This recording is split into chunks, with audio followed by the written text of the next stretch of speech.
Good morning and happy Easter. I want to share a story with you that I'm really excited about. It's called "'Twas the Morning of Easter, and it's by Glennis Nellist, and it's based off of Matthew 28:6. "'Twas the morning of Easter, before the sun rose. Two guards on a hillside were just trying to doze. You see, Jesus had died only 3 days before, and a huge stone had been placed to seal the cave door.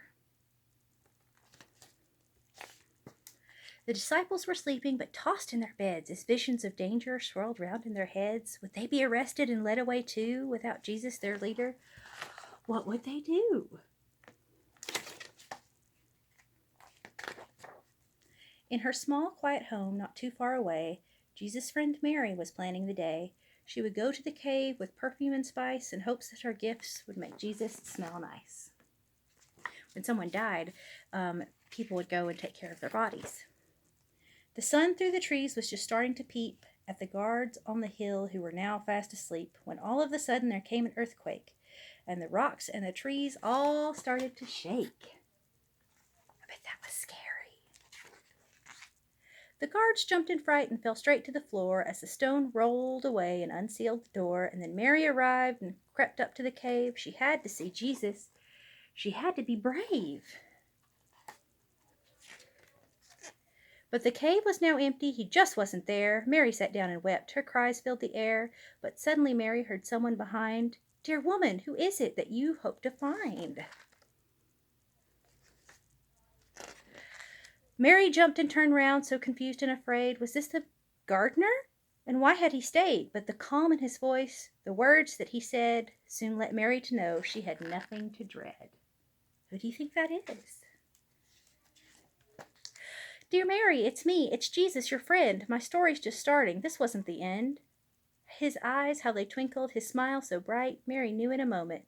But could she be right? She gasped in surprise and cried, "Jesus, it's you! You came back to life. Your promise came true." Jesus nodded and said, "But there's no time to lose. You must tell the disciples. Go, spread the good news." She jumped to her feet, and away Mary went. She'd tell a story, a tale heaven sent. She ran without stopping and called through the door, "Disciples, you've never heard this news before. Now Peter, now James, now Thomas, now John. I went to the cave. Jesus' body was gone, but he called me by name. He's alive, it is true. It's a miracle only our great God could do." Losing the cake with a dust jacket.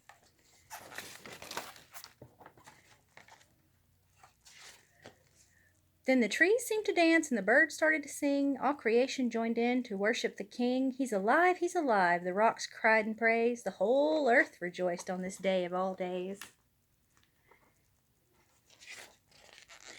When later that night Mary knelt down to pray, she thought about all that had happened that day, and the stars heard her whisper through soft evening light,